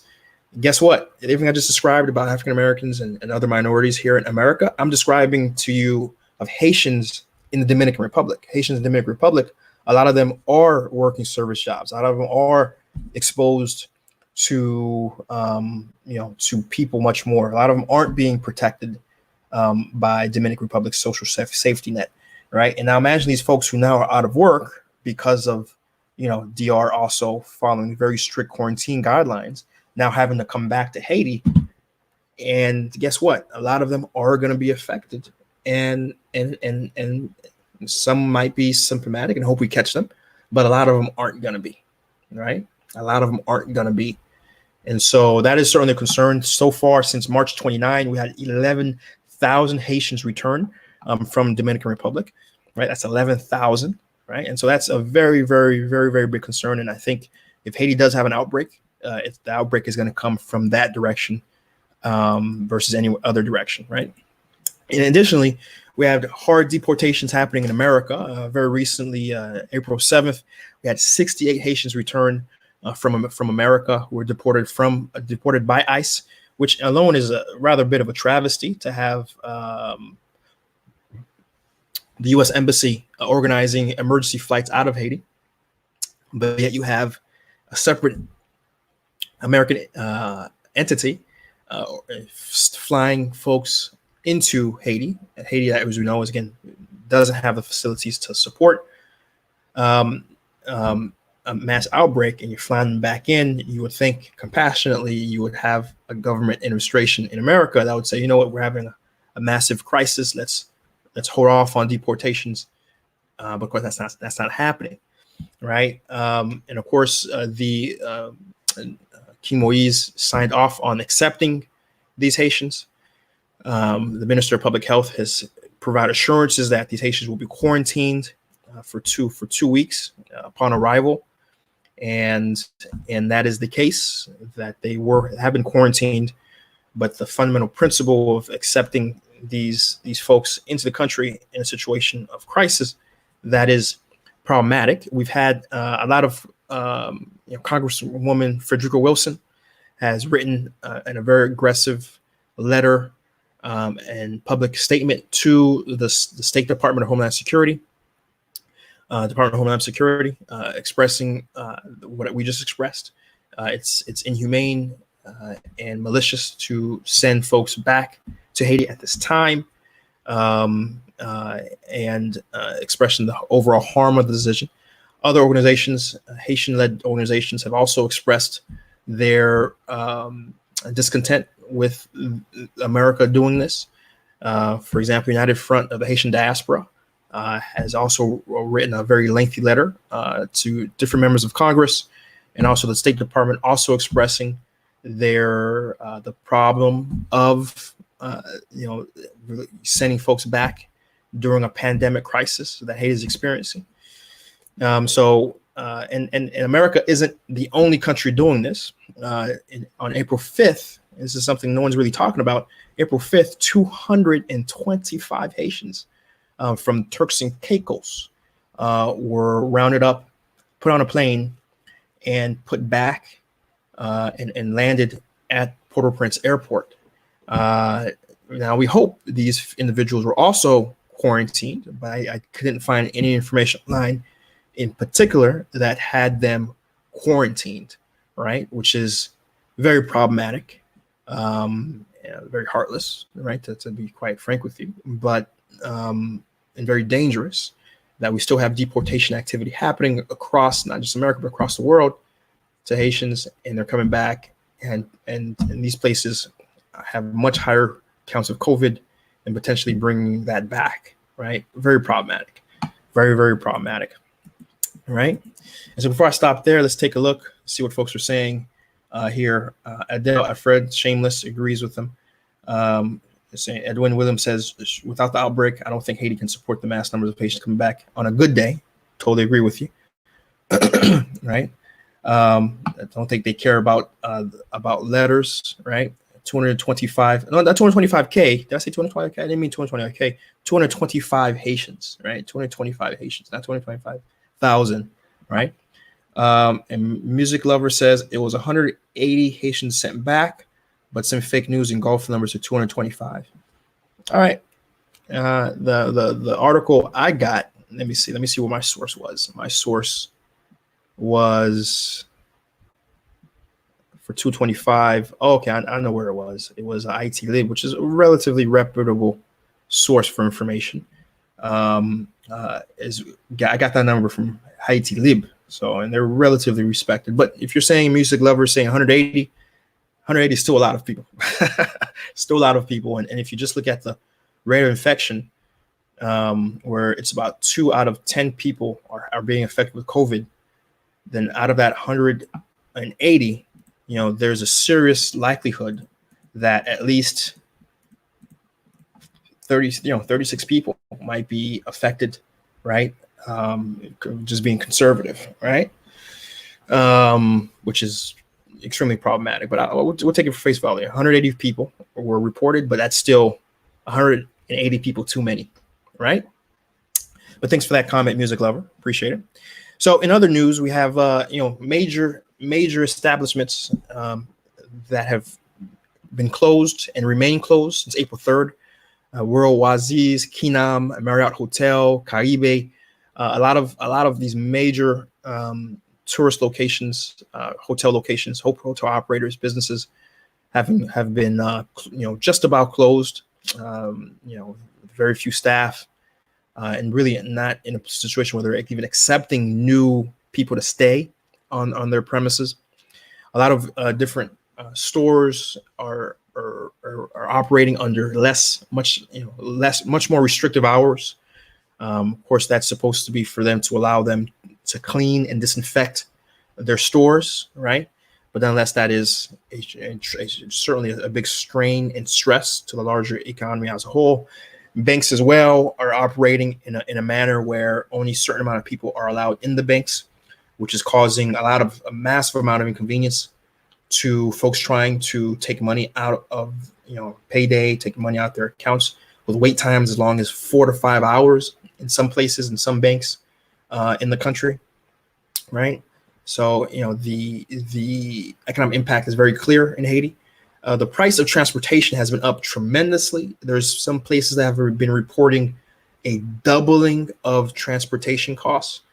In some places, even a small increase from 20 to 25 good, from 35 to 40 good, is met with a lot of pain for a lot of Haitians. Because remember, you got to understand, though these numbers are very small, there's been it's a known fact that transportation takes up, for many people, 30% of their expenditures. 30%, 30 to 40% of their expenditures are going to transportation. Remember, say if you have a job, every single day you have to take a tap to work, take a tap back. And a lot of times you got to take 2 or 3 taps to get to where you live, right? Because they only go up down a certain street, then you have to transfer, pay another money, pay another fee, and that will take you as close as possible to home. So even a small amount causes an incredible amount of economic hardship for a lot of people. Now, the drivers are saying the reason why they're having to do it is because they're having to follow guidelines set by the state, which is the state is saying, the taps that are filled up, you can't do that. At most, you can have maybe 2 people in the back, or at the very least, you have to space them out to where maybe you have someone way all the way in the back, another person that's sitting at the very edge, and maybe on the other side you can do something like that as well, where you space it out, maybe have one person sitting in the back next to you, but you can't have a full tap. Now, the drivers are saying, well, if I'm gonna follow your guidelines, then I can only make up, because the gas prices haven't changed, the distance that they have to commute hasn't changed, right? So the only way you can make up the difference of forcing me to have less people in my transport is so I can I have to raise the prices. I have to raise the prices to even break even at a quicker point. These price increases certainly have been sanctioned by the government. The government is the legal entity that sanctions the price increases for transportation. They haven't. The drivers themselves have been taking it upon themselves to increase the prices, and that has been a massive problem. Though a lot of people have been taking less taps. The result of social distancing and a lot of fear amongst a lot of Haitians has been the fact that they've walked. There's been a lot more walking, especially even when this first came out to today. A lot more Haitians are taking a lot more prudence in walking. So there's still some hope that the overall impact financially isn't going to affect too many Haitians, but still, now you're talking about a health effect, right? Because now you have Haitians who are walking, who are commutes that used to take maybe on a good day an hour. Now they're having to walk sometimes 2 hours to get to work and get home, which is another big impact from a quality of life perspective. And certainly we do hope that the COVID can quickly move on so there can be a restoration of a certain degree of quality of life for people, right? And the final news story that I want to talk about has to do with kidnapping, right? Before this COVID, it seemed like literally it's a domino effect. We move from one major crisis in Haiti to another. Right at Pig Lock, the next big crisis was a massive one relating to kidnapping, and a very indiscriminate kidnapping that was occurring in the country, where we had folks, rich or poor, it didn't matter who, were being kidnapped, and ransoms were being paid, and very gruesome things were happening on both sides. And so that started to see a downtick with a much more emphasized response from the police. I did express at the time when it was happening that we were going to see major arrests, that should further slow down, what was happening. And so the news story I'm reporting today has to do with the fact that a major kidnapping ring was arrested. And this was, when I say major, this was because it was understood, even in the Miami Herald article, that talked about how 2 Americans actually were kidnapped. They were released, by the way, and they're back stateside fine. Both were being held in a slum called Village de Dieu in La Ville, which is by Central, La Saline. It's right along the coast in Port-au-Prince, in the downtown Port-au-Prince area. And so it wasn't that these folks, the police didn't know where they were. It's just that these places were so heavily fortified with guns, and I'm talking guns. We're talking about AKs. We're talking about, again, the question always is, how did these people get these guns? You find that out, you find, the true source of a lot of, what's happening in the country. And I can't answer that for you. I can only answer that question, which needs to be asked. And once you can't answer it, you find, the full story. The police themselves are unable to go into these areas because of the weaponry that these folks have, right? So so this kidnapping ring was housed out of Village de Dieu, which was a very large percentage of these kidnappings. That's where they held them. In fact, this kidnapping ring was associated with at least 11 kidnapping cases. They add to their names. Altogether, there were 7 kidnappers arrested, and that is expected to be a major blow to the activity that was happening from that perspective. A much needed win for the population as a whole. A much needed win for the security as a whole, right? And we do expect these arrests to continue.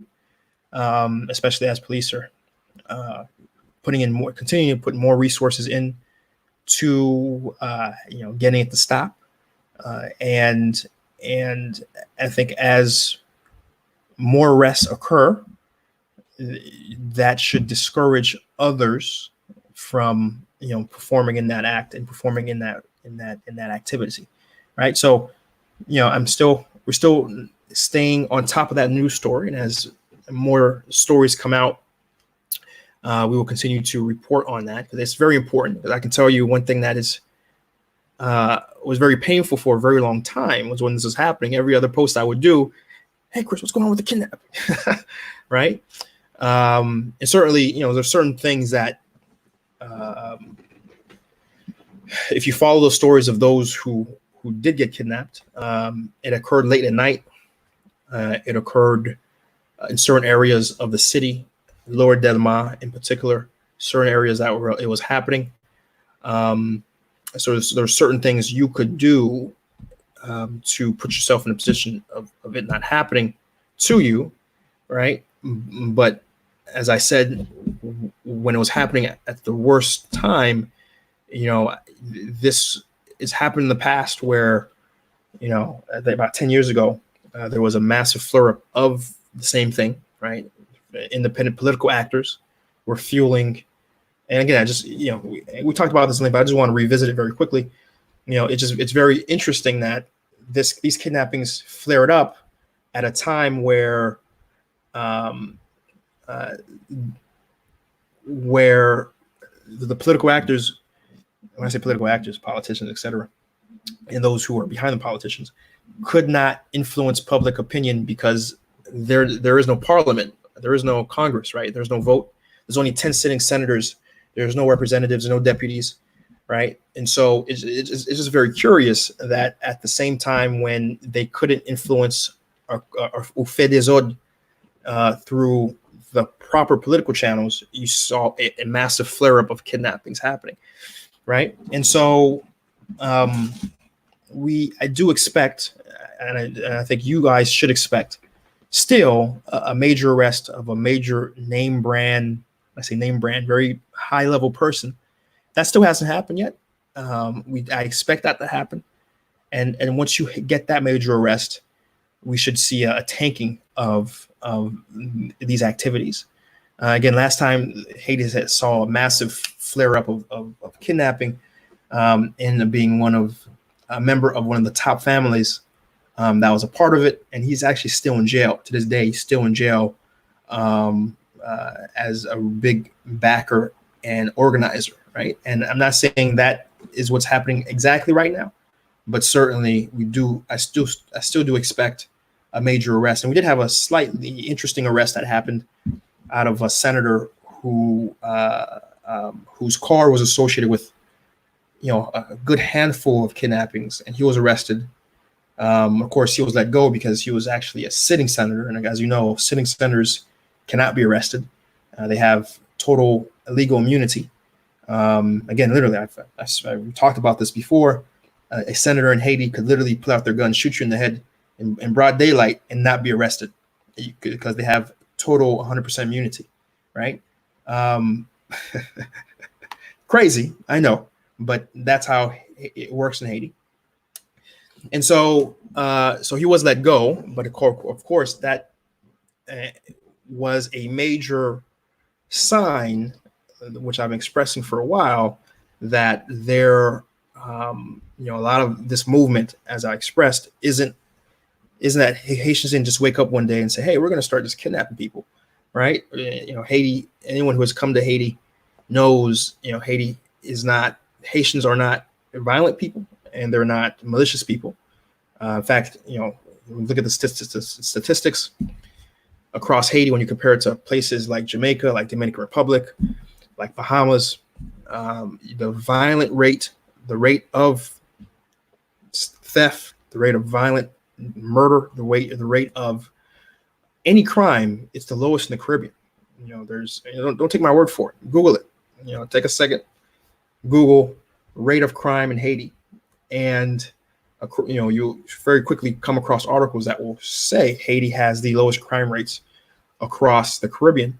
So when you do see spikes and flare-ups like we're seeing related to kidnapping, understand that there is a pusher, there is a mover, and that mover and pusher usually has a political reason to do things from that perspective. Now, I don't, this isn't me providing conspiracies or anything. This is just how it is, right? This is how it is.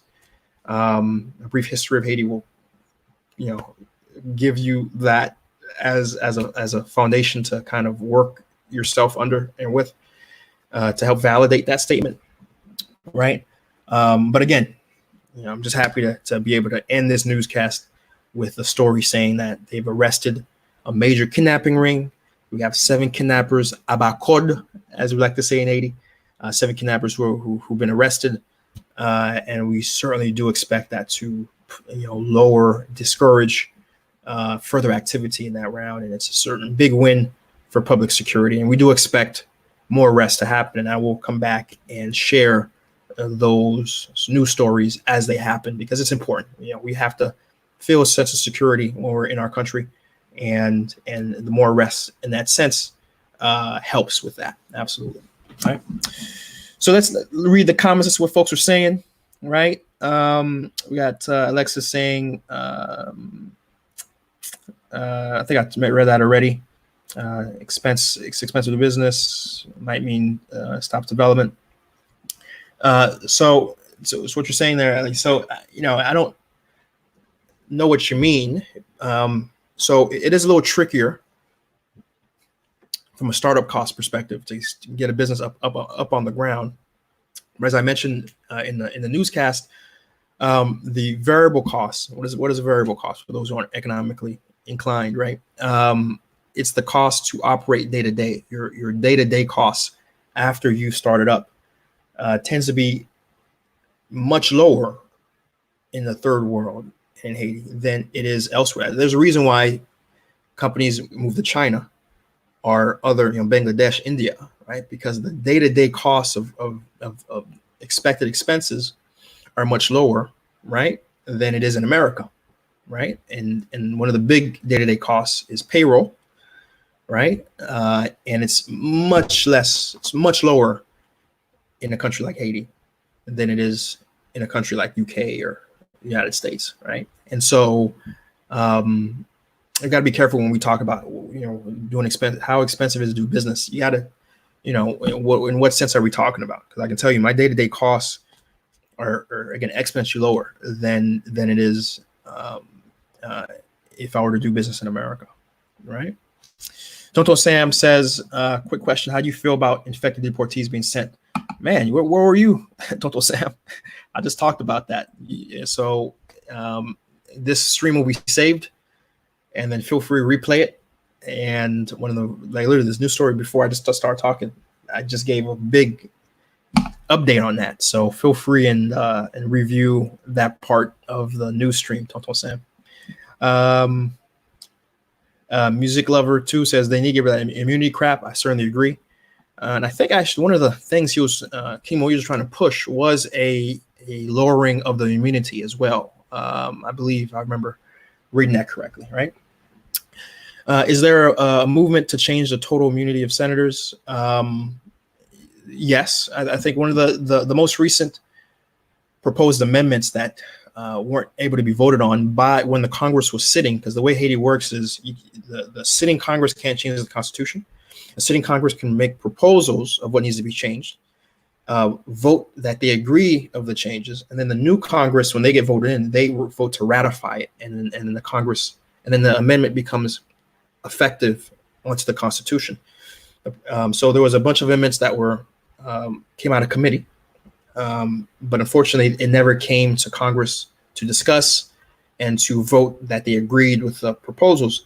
But that said, one of the amendments that were going to be a part of this package to be talked about was the I'm drawing a blank here. Yeah, it was what she just said, which was the immunity of senators were going to be lessened, right? It was going to be an easier process to remove, because the way it works right now, the only way a senator can be have their immunity removed is by a majority vote of other senators or other deputies have to go and actually vote and say, hey, we're going to remove this guy's immunity. Now, there was supposed to be an amendment that would have allowed, okay, well, there's certain things a senator can do that if they do it, it'll immediately remove their immunity, like shooting somebody in the street in broad daylight. Of course, that never came up to light. So to answer your question, yes, it's acknowledged to be a problem, but there hasn't been any successful movements to improve the situation, right? How long has senators had immunity? That immunity came about with the 1987 Constitution, and historically the reason why senators were provided. Well, first off, understand, Haiti's Constitution is a very much Congress. You can call it a parliamentary constitution, meaning what? All power resides in the Congress, right? The Senate and the lower house, they have incredible amount of power. The Constitution gave them that much power because we were coming out of a 30 or 40-year dictatorship with a strong executive branch. So the president is nothing really more than a figurehead. It's the point where, they gave the executive branch to share power with the prime minister, right? The prime minister, which is again directly accountable to the parliament. So not only does the parliament have a lot of base power to begin with, they also have a prime minister that they can decide to do votes of no confidence of and remove, right?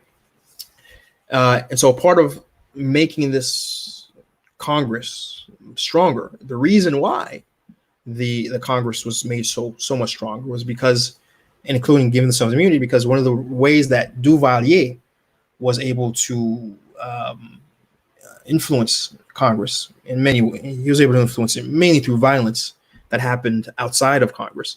But additionally, he was able just to say, hey, this guy, he's done something illegal, arrest him, right? And as part of that arrest, that congressperson would not be able to be senator or function in his senatorial role or deputy role. And so when the 1987 Constitution came about after the fall of Duvalier, they said, no, we're going to make it as much as possible hard for a future dictator to take over Haiti and cause 40, 30 years of misery, right? So the idea was in the right place. We want to make sure that we never get Haiti, and Haiti will never ever be run by a dictator. right? So the idea is in the right place. But I'm all about, if we have a good idea, let's try it. And when we see the idea isn't as good of an idea as we thought it was, let's modify it. and thus far, a strong Congress has shown us in Haiti, has shown us that these Congress people spend 90% of their time blaming a president for their problems, even though anyone who knows how the Haitian government is constructed, the president has very little authority. Literally, Haiti could change overnight if we had the right deputies and right senators in place that really understood that they're not here to make money with their position, but rather pass legislation and bills that would modernize the country, right? That's not where we're at, right? And that's to your answer. I had to give this very big walkthrough of the background so you understand, why the immunity has happened and ultimately why it's failed Haiti to the extent that it has, right?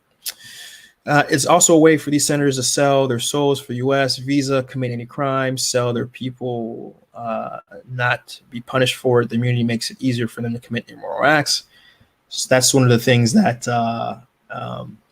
has been shown to happen, and why we certainly need to lower the gap for immunity, right? We understand the basic idea of why immunity is important, but speaking to what Music Lover just said, there's some things that are being done under this veil of immunity that is problematic. We'll say that it's problematic, right? The prime minister is really a big player. The president is powerless. The prime minister is so powerful that I feel that Haitians should be voting for the prime ministers and the PMs pick the president. I don't disagree with you, right? The prime minister is incredibly important. But no, there's no but. I agree. I think the way Haiti's constitution is set up right now, on paper, it looked good. But the reality is, and on paper, even in reality, if people actually played their roles, it could work. But given that people aren't playing their roles,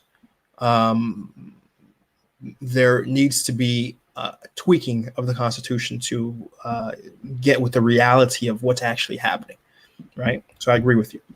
Nick Marone follows up, says they should make Congress choose the prime minister because the whole process of approving a new PM takes too long. I agree, because the way it's set up right now, the president nominates a PM, and then Congress then more or less approves or disapproves, and of course that becomes a very massive, loaded political program, because as you can imagine, these politicians want to put their people in certain places, and the reason why is so they can scier l'argent, right? Take money out, and that really doesn't work well for the government, because say if you did have a president who was reform minded, you have to go through an unreformed Congress to try to change things, which again, this is something we can have an whole episode on, right?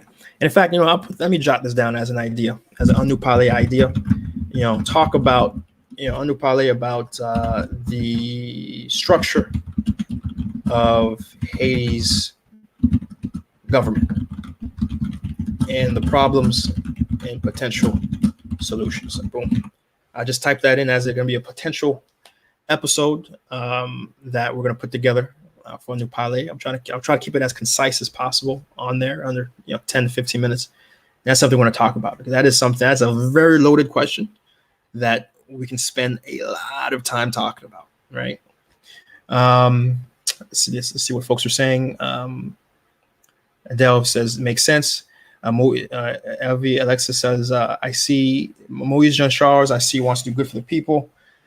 Seejeanty, you answered it perfectly. Music Lover 2 says it's by design, and Haiti's getting poorer. And then LV Alexis follows up and says the dictatorships all over the world are ganging up on the U.S. and many Haitians here in the United States says Haiti was better under Duvalier. So that what folks are saying. I disagree with this Moïse Jean-Charles idea. I disagree with Duvalier being a benefit to Haiti. I mean, simply put, when Duvalier came to power, Haiti was Jamaica. Okay, what does that mean?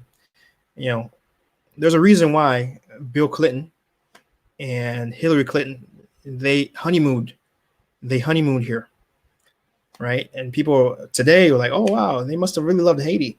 No, they didn't really love Haiti. Haiti was Jamaica.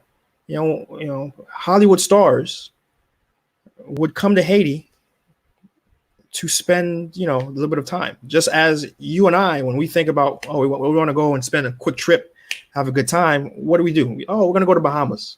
Oh, we're going to go to Jamaica. Oh, we're going to go to Punta Cana and DR.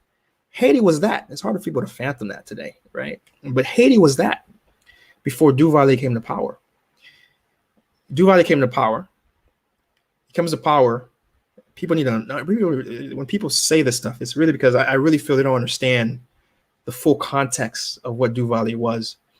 Duvalier came to power literally by using violence at election polls. Literally, he sent gangs to kill poll workers and people who were voting, and then used violence again to get people to vote for him. And that's how he came to power, because Duvalier wasn't even a third or fourth, rated person to no one really expected Duvalier to even have polled well, but out of nowhere, he won the election out of violence, right? And once he won the election through violence, he was like, wait a minute, oh wait, this violent stuff can really work. And Tonton Macoutes were created. And as you know, Tonton Macoutes, for the entire time he was in power, acted as a unchecked gang that killed tens of thousands. I'm gonna say it again. People need to understand the Tonton Macoutes committed genocide in Haiti. They killed tens of thousands of human beings in the country, created mass graves in the country, right? So that's the first thing you have to understand with Duvalier, right? But the other thing you have to understand is the mass disinvestment of infrastructure that happened under Duvalier. What does that mean? When Duvalier came into power, the public education system in Haiti, it was 80%. Between 1937 and 1960, there was a massive improvement in the educational infrastructure of Haiti. A massive improvement. What does that mean? To understand how well the educational system worked in Haiti before Duvalier came to power, the education system, they switched because under the United States occupation, there was a major push of investing of education in the cities. When the occupation left, there were massive actors who understood this was unsustainable. And there was a massive push in pushing education to the rural provinces, because that's where Haitians lived. That's where Haitians were getting educated. And the government itself pushed a massive amount of schools were built during that time. The literacy rate for the first time in Haiti rose to as high as 70% or almost 80%. It was raised. And to understand, that's why, when you hear people say about how when Duvalier came to power, a lot of educated people left. The first big brain drain of Haiti happened under Duvalier. It wasn't a joke. Like, there was a massive amount of investment that happened in education before Duvalier. Duvalier came to power, and one of the first things he did was realize, smart people are going to be hard to control, and made it very hard for any intellectual to function in the country and push back against him.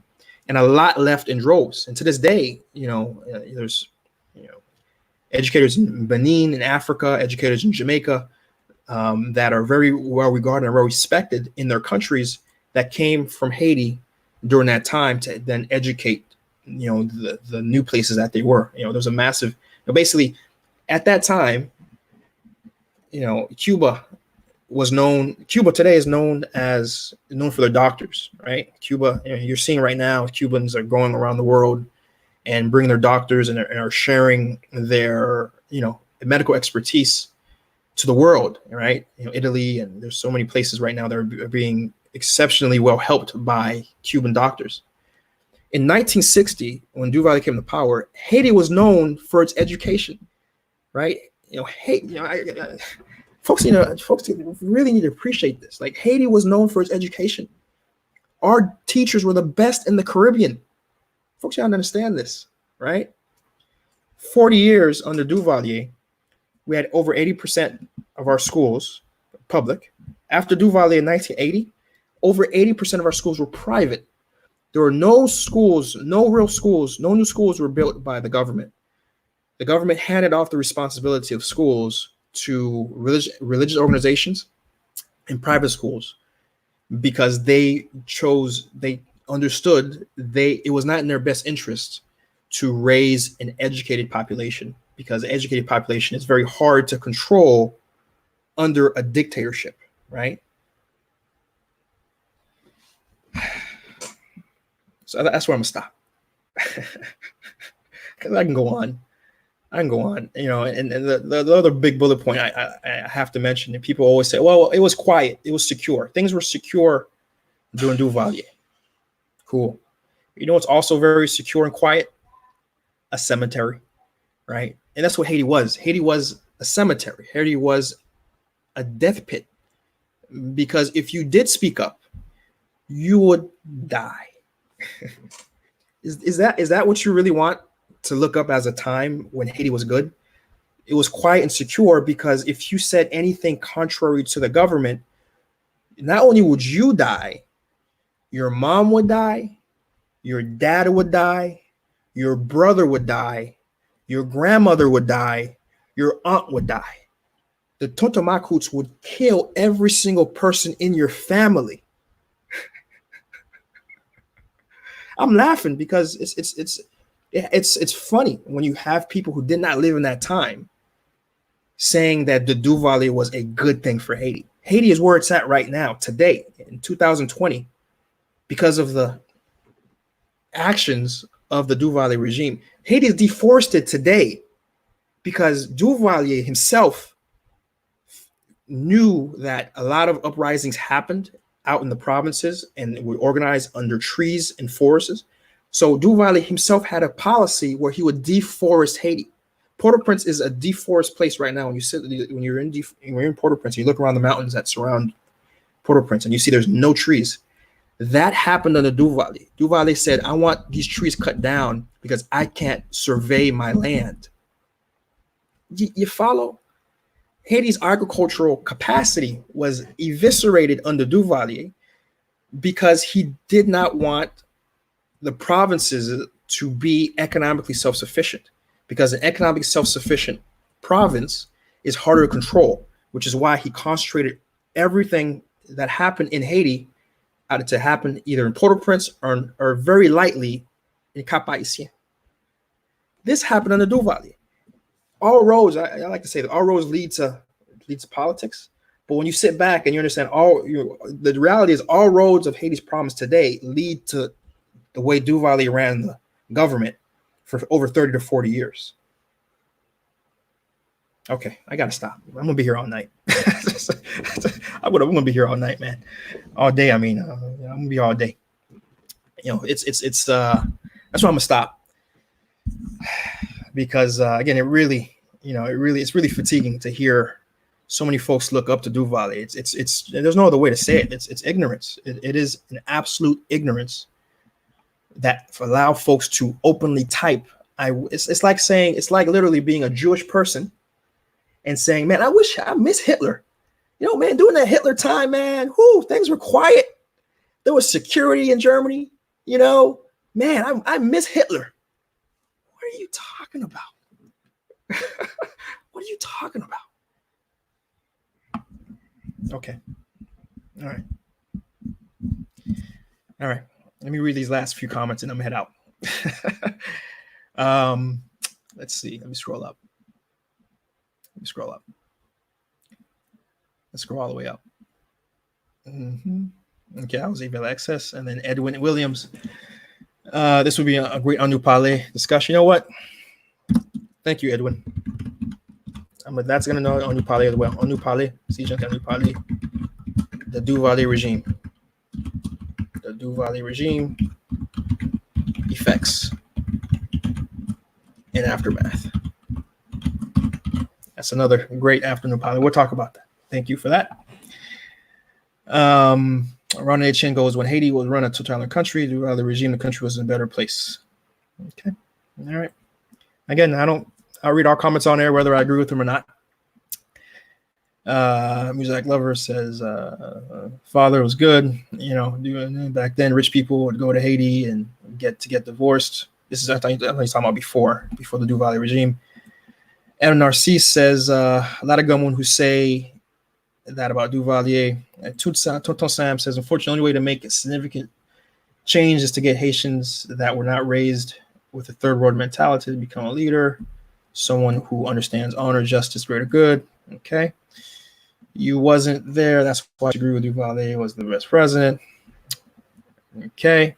What resources would you recommend to learn more about real history in Haiti? There's lots of really solid books out there that get you started. I'd have to take a look at my Kindle to give you the authors' names, but there's a good amount of solid books out there to get started, right? Let's see. Mark Joseph. So I was up, Chris, we have to talk about the economics beyond the policies, consolidating his power by weakening the power of the province through exporters, imports, the centralized economy. You know, so that's so important. I'm going to go ahead and I'm going to highlight that comment, right? Because that's what folks don't understand.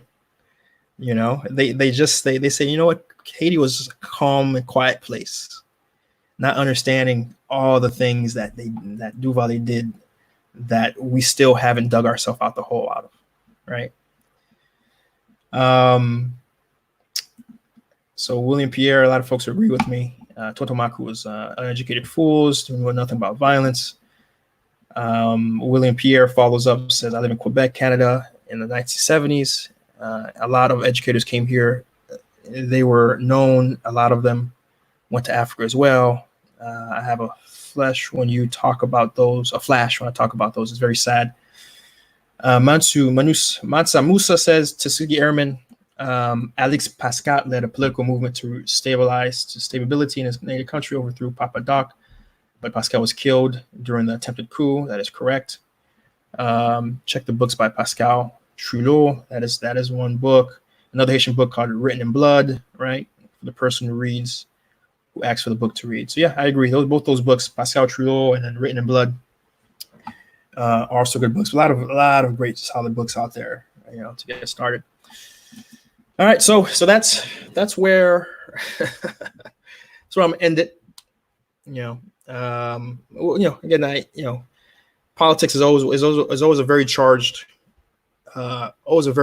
conversation, right? And politics isn't science. There isn't necessarily a right answer, even though a lot of us may feel very strongly that there's a right answer, right?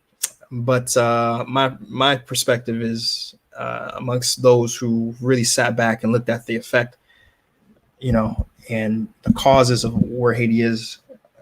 Everyone who really has sat back and looked at the numbers, not just what your grandparents have told you, all come back with the same rationality. The policies, the social economic policies of Duvalier led to where we're at today that we haven't climbed out of, right? But anyways, a very good stream. Honestly, I didn't think I was going to spend more than 30 minutes today. Honestly, I was like, man, there's not much happening because of COVID in Haiti, but because of the very qualitative feedback and conversations we had here in the chat, allowed this stream to really go on to the 2-hour mark we're crossing into to right now. As always, I do appreciate you guys for coming in, for watching. A lot of times I'm always shocked the amount of folks I have watching on the live stream, because usually I'm not a pretty girl. I'm not shaking my butt or anything. So if you guys are watching, it's because it's what's being said is interesting enough to hold off for at least an hour watching the very pretty girls. A lot of you guys are going to switch over and watch that. So, feel free to enjoy that. But for those who are here for the little time, I appreciate that, especially since today was Easter Sunday. I'm sure you guys have a lot of, in fact, I'm going to be driving over. In fact, I see the Instagram is about to end. So those over Instagram, peace out. I see a little timer coming up. But for those IG, YouTube, Facebook, YouTube, do enjoy your park. I'm about to go to Mama's. Of course, I'm wearing gloves and stuff. I'll be safe. And grab me some fish, some quality Haitian food. It's one benefit of being stateside, where my parents are. So I certainly hope the rest of you guys can also be in a place where you guys can stay safe and eat good food and stay out of harm's way for COVID. As always, every Sunday, 11 a.m., we're here. We're talking business-centric news. We're having a conversation live on air with everyone who's here, right? So do appreciate that. Do remember, YouTube Seejeanty dropped a brand new Anu Palais, short episode of episode highlights. So make sure to check out that video, and after you check out the highlights, check out the full episodes of what made me decide these were my favorite episodes. The podcast, remember, the podcast is out every week. We're dropping new episodes for now until I get back to Haiti and do my usual content. So every week there's new episodes. Last week we talked with Junior JB, who provided his perspective of why he lives in OCOP, why he left America and lives in OCOP now, and how he works as a digital nomad. So if you haven't seen that episode, do check that out. As always, everything I talked about today is on HaitiBizNews.com. You can see it streaming at the very bottom of my screen, HaitiBizNews.com. I grab all the relevant, good, referenceable, non-fake news stories automatically. They come on to the website. For those who may not be too good in Creole or French, because these articles are in Creole and French, make sure to download the Google Chrome browser, download the Google Chrome extension, and it will automatically translate the French directly to the language that you're most comfortable. If it's English, if it's Spanish, it will automatically translate it to that language for you without even having to do anything, right? So do consider that. The Cash App's there. You saw, folks, a lot of folks reached out, said they really appreciate what we're doing here. They want to help contribute. And so it's there. You guys bullied me into it. So it's there. I do shout outs for those who do provide little something, doesn't matter what it is. Anything helps. So Stephen Pierre and Samuel Toussaint, thank you guys for providing. And of course, if you guys do provide and don't want to be shout out, just send a message. I don't want to be shout out, but if you do provide, I will shout you guys out, because every little bit helps, and certainly those are the contributions that will allow me to do even bigger and greater things when we get back to Haiti. A lot of the folks want to see provincial episodes where I go to Jacquemin, where I go to Inch, where I go to Mirabalais, because they're tired of me doing just Port-au-Prince, and it's going to be through contributions like that allow me to pay my team to be able to have a hotel for at least a night, and then be able to really explore the city and provide that content back to you, right? As always, if you appreciate this conversation today, make sure you share the stream, right? Share it on your Facebook, share it on your your WhatsApp groups, share it. So at least, we have a maximum return on information, ROI, return on information. And the more we can provide that to the larger public, the better it is. And again, you guys are co-hosts of this thing, right? You guys are speaking and giving real good commentary and feedback, whether you agree with me or not. And those who are contributing, you want to voice your opinion too, right? Share it. Let folks know, right? And of course, that's where we're going to end it. And of course, I'm seeing everybody, be safe, right? Be safe out there with COVID. And as always, guys, until we're back at it again, we'll be back at it again. Peace.